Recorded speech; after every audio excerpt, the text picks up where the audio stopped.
বিসমিল্লাহির রহমানির রহিম। আসসালামু আলাইকুম। কেমন আছেন আপনারা সবাই?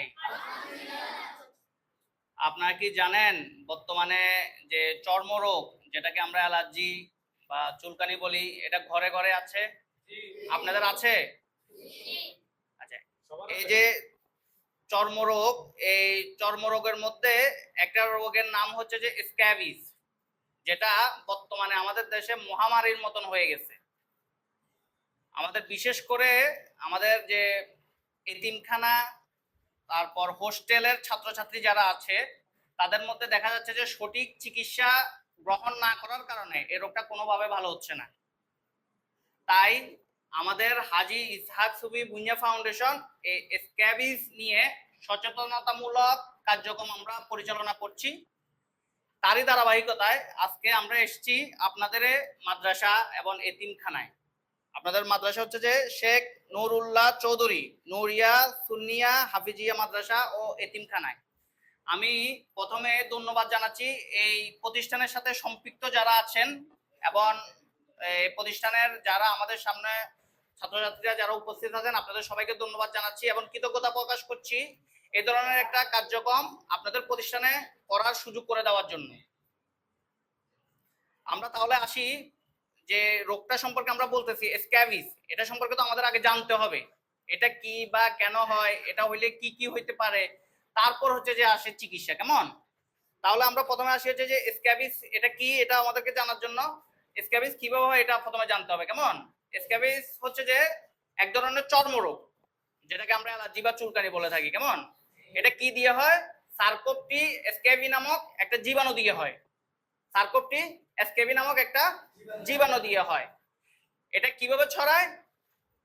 বিশেষ করে হচ্ছে যে আক্রান্ত ব্যক্তির সংস্পর্শে যদি কেউ আসে, যেমন আমরা একসাথে থাকতেছি না, একসাথে থাকার ফলে কি হয়, কারো একজনের যদি এই রোগটা যদি হয়, আমরা সবাই তো হোস্টেলে থাকতেছি, একজনের সাথে আমরা আরেকজন মিশতেছি না, এভাবে হচ্ছে যে একজন থেকে আরেকজনের মধ্যে হচ্ছে যে এই রোগটা হচ্ছে। তাছাড়াও যে ব্যক্তি এই রোগে আক্রান্ত, ওই রোগীর যে জামা কাপড়, তারপর যে বিছানার চাদর, বালিশের কাভার, তাওয়ালে এবং অন্যান্য যে প্রাসঙ্গিক জিনিসপত্র আছে, ওইগুলো যদি আমরা যদি অন্য কেউ যদি ব্যবহার করি, তাহলে আমাদের মধ্যে এই রোগটা ছড়াইতে পারে। বুঝতে পারছেন? তাহলে এই রোগটা যদি ছড়ায়, তাহলে আমরা কিভাবে বুঝবো আসলে কি আমাদেরকে স্ক্যাবিস হয়েছে নাকি অন্য কোনো চর্মরোগ হয়েছে? তাহলে আমাদেরকে বুঝতে হবে না অথবা জানতে হবে না যে স্ক্যাবিস হইলে আমাদের শরীরের মধ্যে কি কি লক্ষণ হইতে পারে অথবা আমাদের মধ্যে শরীরের মধ্যে কি কি সমস্যা দেখা দিতে পারে, এগুলো তো আমাদেরকে জানতে হবে। জানতে হবে না? আচ্ছা, তাহলে স্ক্যাবিস যদি কারোর মধ্যে যদি স্ক্যাবিসের জীবাণুটা যদি আসে, প্রাথমিকভাবে যদি আসে, তাহলে এই রোগের লক্ষণ প্রকাশ পেতে 2 থেকে 6 সপ্তাহ সময় লাগে। কয় সপ্তাহ? 2 থেকে 6 সপ্তাহ সময় লাগে। কিন্তু কেউ যদি আগে যদি এই রোগে যদি আক্রান্ত হয়, তাহলে দেখা যায় যে খুব দ্রুত এই রোগের লক্ষণ প্রকাশ পায়। কেমন? তাহলে লক্ষণগুলো কি কি? লক্ষণ হচ্ছে তীব্র চুলকানো। কি হবে? চুলকানোটা অনেক বেশি তীব্র হবে, আর বিশেষ করে কখন হবে? রাতের বেলা অনেক বেশি হবে, যেটার কারণে আমরা ঘুমাইতে পারবো না অথবা যে আমাদের ঘুমের ব্যাঘাত হবে। এটাই হচ্ছে যে স্ক্যাবিসের প্রধান লক্ষণ। তাছাড়াও আমাদের শরীরের বিভিন্ন জায়গায় ছোট ছোট লালচে ঘামাচির মতন ফুলকুড়ি হবে, যেগুলা দেখতে অনেকটাই ব্রণ বা ফোস্কার মতন মনে হবে। কেমন? মনে থাকবে? এছাড়াও দেখা যায় যে ওই যে স্ক্যাবিসের জীবাণু আমাদের শরীরের মধ্যে কিন্তু হাঁটাচলা করে। হাঁটাচলা করার কারণে ভিতরে আঁকা বাঁকা সুরঙ্গ পথের মতন দাগ তৈরি হয়, আমাদের চামড়ার মধ্যে দাগ তৈরি হয়ে যাবে, সুরঙ্গ পথের মতন এরকম দাগ তৈরি হবে। আবার যে চুলকাইতে চুলকাইতে অনেক সময় এত বেশি চুলকানি হয়, চুলকানোর ফলে দেখা যায় ওখানে ঘা হয়ে যায়, ঘা হয় এবং ওইখানে ব্যাকটেরিয়াল ইনফেকশন হয়ে যায়। কেমন? মনে থাকবে? এগুলো হলে কি করতে হবে? চিকিৎসা নিতে হবে। কেমন? আমরা চিকিৎসা কিভাবে নিতে হবে ওইটাও জানাবো এবং আপনাদের সবাইকে দেখে কার কোন ধরনের সমস্যা আছে, কার কি পরিমাণ ওষুধ লাগবে, কোন ওষুধ লাগবে, এগুলো আমরা ঠিক করে দিব। কেমন? আমাদেরকে তো জানতে হবে যে স্ক্যাবিসটা যে হয়, স্ক্যাবিস কি আমাদের সারা শরীরে হয় নাকি বিশেষ বিশেষ কিছু জায়গায় বেশি হয়? সারা শরীরেও হইতে পারে, কিন্তু কিছু কিছু জায়গায় অনেক বেশি হয়। যেমন আমাদের উষ্ণ ও স্যাঁতসেঁতে মানে একটু ভিজা ভিজা জায়গা যেগুলো আছে, ওইগুলাতে স্ক্যাবিস একটু বেশি হয়, কেমন মনে থাকবে? যেমন হচ্ছে যে আমাদের হাত আছে না, হাত, এই হাতের আঙ্গুলের ফাঁকাগুলা, পায়ের আঙ্গুলের ফাঁকাগুলা, এগুলাতে অনেক বেশি হয়। তাছাড়াও আমাদের এই যে কবজিতে হইতে পারে, কনুইতে হইতে পারে, হ্যাঁ, আমাদের নাভির চারপাশে হইতে পারে, তারপরে যে আমাদের হাঁটুতে হইতে পারে, হাঁটুর পিছনের অংশে হইতে পারে, কেমন? আবার ছেলে মেয়ে উভয় প্রাইভেট পার্টেও এই রোগটা হইতে পারে। বুঝতে পারছেন? আচ্ছা, আবার কিছু বাচ্চা আছে না, বাচ্চা অথবা নবজাতক, তাদের হচ্ছে যে গলা, মুখ এবং হাতের তালু, পায়ের তালুতেও এই রোগটা হয়, মনে থাকবে? আচ্ছা, তাহলে আমরা এখন কি কি জানলাম? স্ক্যাবিস কি দিয়ে হয়, কিভাবে ছড়ায়, স্ক্যাবিস হইলে আমাদের কি কি লক্ষণ দেখা দিতে পারে অথবা আমাদের কি কি সমস্যা দেখা দিতে পারে, আর স্ক্যাবিস রোগটা আমাদের শরীরের কোন কোন অংশ হয়, এগুলো আমরা সব কিছু জানলাম, কেমন? আচ্ছা, এখন আসি হচ্ছে আমরা চিকিৎসা। চিকিৎসা হচ্ছে যে এই রোগটা ভালো না হওয়ার পিছনের মূল একটা কারণ হচ্ছে যে আমরা সঠিকভাবে চিকিৎসাটা নিতে পারছি না। সঠিকভাবে চিকিৎসা গ্রহণ করার অভাবে এই রোগটা ভালো হচ্ছে না। আমরা দেখা যাচ্ছে যে এখানে অনেকজন আছি না, একজনে কি করতেছে, আমাদের একজনের গার্জিয়ান নিয়ে যাচ্ছে ডাক্তারের কাছে, নিয়ে যাচ্ছে আমাদের একজনকে চিকিৎসা করাচ্ছে, দেখা যাচ্ছে যে ও 1 সপ্তাহ 2 সপ্তাহ পরে ভালো হচ্ছে, ভালো হয়ে আসতেছে, কিন্তু আমাদের এই জীবাণুটা তো অন্যান্য যারা আছেন আপনাদের মধ্যে রয়ে গেছে, রয়ে যাওয়ার কারণে ওর মধ্যে আবার দেখা যাচ্ছে জীবাণুটা চলে আসতেছে, ওর আবার চর্মরোগটা হচ্ছে। এভাবে দেখা যাচ্ছে যে একবার এক একজন চিকিৎসা নিচ্ছেন কিন্তু কমপ্লিট চিকিৎসা হচ্ছে না। এখন সঠিক চিকিৎসা না হওয়ার কারণে এই রোগটা ভালো হচ্ছে না, সঠিকভাবে ভালো হচ্ছে না, কেমন? তাহলে এই চিকিৎসা নিতে হলে কি করতে হবে? বিশেষজ্ঞ ডাক্তার যারা আছেন, হ্যাঁ, তাদের কাছ থেকে পরামর্শ নিয়ে আপনার কোন ধরনের ওষুধ লাগবে, কিভাবে ব্যবহার করতে হবে, এই জিনিসগুলো জানতে হবে, কেমন? হ্যাঁ, এই যে স্ক্যাবিসের চিকিৎসার জন্য এখানে আমি একটা ক্রিম নিয়ে আসছি, কেমন? এই ক্রিমটা হচ্ছে যে ফার্মিথিন ক্রিম। এই ফার্মিথিন ক্রিমটা আমরা সঠিকভাবে ব্যবহার করতে পারি না দেখে হচ্ছে যে আমাদের এই রোগটা ভালো হয় না। এই রোগের চিকিৎসা একসাথে শুধু আমি নিলে হবে না, যার হয়েছে শুধু তার নিলে হবে না, অথবা যার মধ্যে লক্ষণ আছে শুধু তার নিলে হবে না। আমরা যারা একসাথে থাকি অথবা আমাদের পরিবারের যারা আছে অথবা আমরা যারা যাদের সংস্পর্শে সবসময় আসি, তাদের সবাইকে ওষুধ ব্যবহার করতে হবে। এই ক্রিমটা কিভাবে ব্যবহার করতে হবে?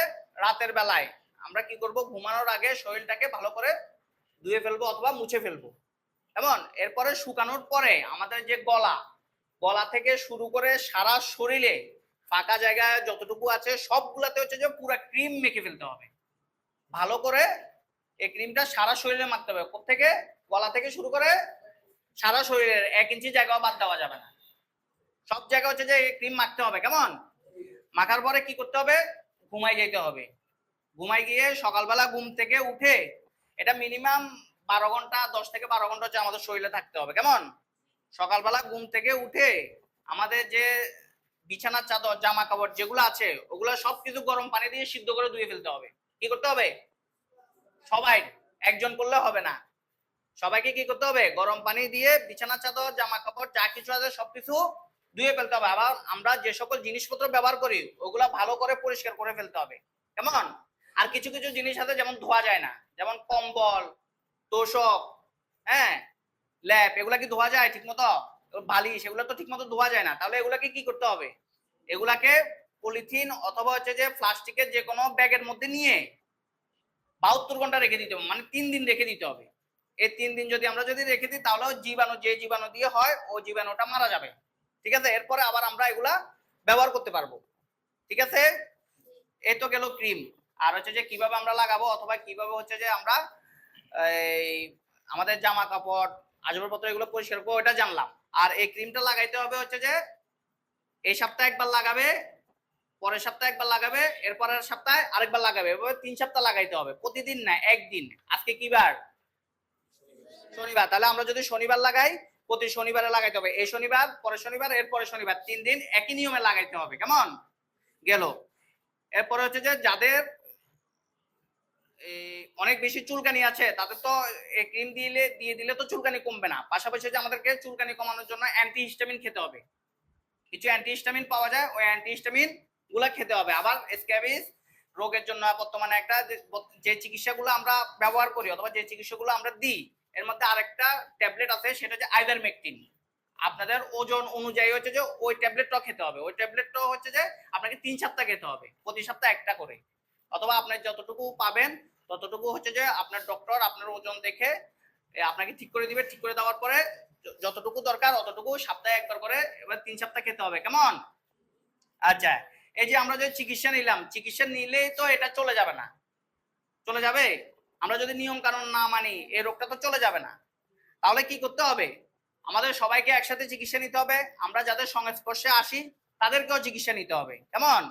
আর কেউ যদি আক্রান্ত হয়ে যায় তাহলে তার উচিত স্কুল, যারা যদি স্কুলে যায় অথবা হোস্টেলে থাকে তাদের উচিত তখন হোস্টেলে না থাকা অথবা স্কুলে না যাওয়া, কারণ এটা অনেক বেশি সংক্রমণ হওয়ার সম্ভাবনা থাকে। আপনি যাদের সাথে মিশবেন অথবা আপনার যাদের সংস্পর্শে আসবেন তাদের মধ্যে হচ্ছে যে এই রোগটা তখন কি হবে, ছড়াই যাবে। কেমন?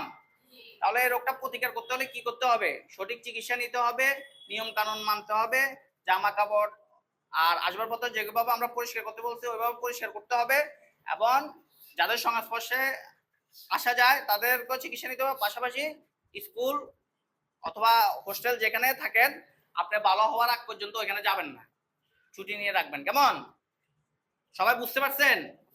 আপনাদের কি কোনো কিছু জিজ্ঞেস করার আছে? সবাই সবকিছু বুঝছেন? আচ্ছা, যদি বুঝতে পারেন তাহলে আমরা আপনাদেরকে দেখব, দেখে আপনাদের কি কি সমস্যা আছে ওই সমস্যা অনুযায়ী আপনাদেরকে চিকিৎসা দিব। যেভাবে চিকিৎসা দিব, যেভাবে বলে দিব ওইভাবে আপনারা চিকিৎসা নেবেন। আশা করি আল্লাহর রহমতে আপনারা সবাই সুস্থ হয়ে যাবেন। কেমন? আপনারা সবাই আমাদের জন্য দোয়া করবেন, আমাদের হাজী ইসহাক শফী বুনিয়া ফাউন্ডেশনের জন্য দোয়া করবেন। কেমন? হ্যাঁ, সবাইকে অসংখ্য ধন্যবাদ।